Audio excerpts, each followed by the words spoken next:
Oasis Audio presents The Black Pearl Mystery by Gertrude Chandler Warner.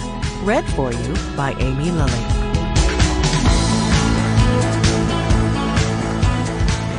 Chapter 1. Aloha means hello.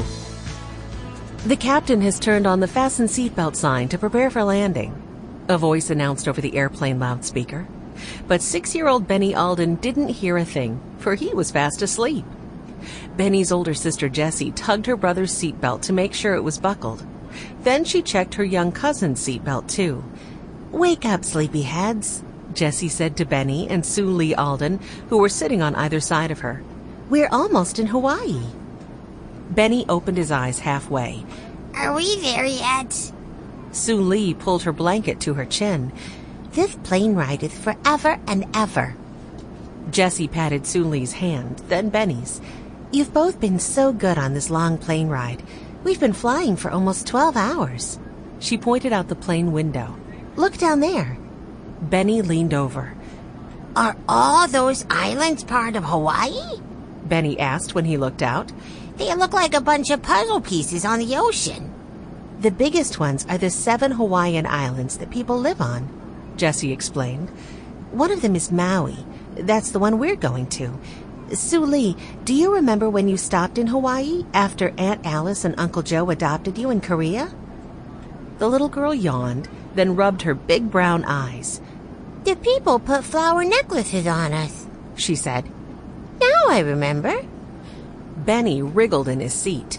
"I don't want any old flower necklaces on me, but maybe one made out of shark's teeth."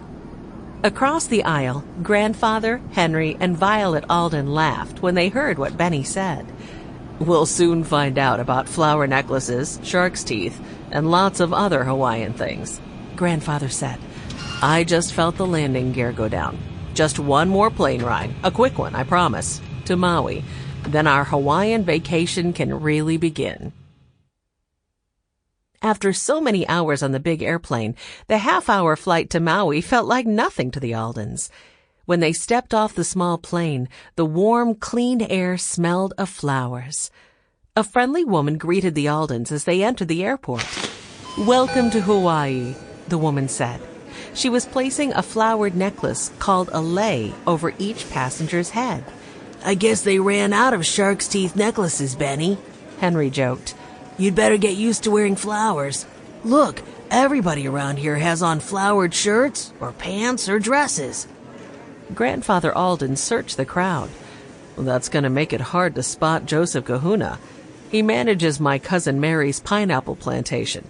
She told me she'd send Joseph to pick us up and that he'd be wearing an orange flowered shirt." "Hey, a man in a flowered shirt and a straw hat is holding up a sign with our name," Benny said a few minutes after the Aldens collected their luggage. Mr. Alden waved. "Oh, good for you, Benny. I do believe that's Joseph Kahuna. It's been a few years since I've seen him on my visits to Hawaii. Let's go check." Henry and Mr. Alden pushed 2 luggage carts toward the man, while the other children followed them. "Joseph Kahuna," Grandfather said, shaking the man's hand. "James Alden here. Good to see you again."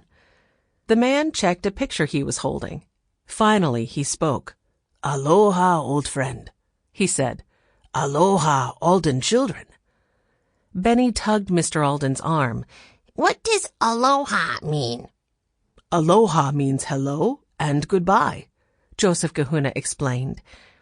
"We just said goodbye to our dog, Watch, and our housekeeper, Mrs. McGregor, back home in Greenfield. Now we're saying hello to everybody in Hawaii," Benny said. He decided to try out his first Hawaiian word right away. "Aloha, aloha," Benny said, greeting a woman who was trying to get Joseph's attention. The woman ignored Benny.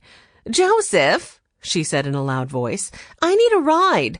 None of the taxi drivers will go out to my estate. They say the old road is too muddy. I'd like you to drop me off." Joseph Kahuna looked upset.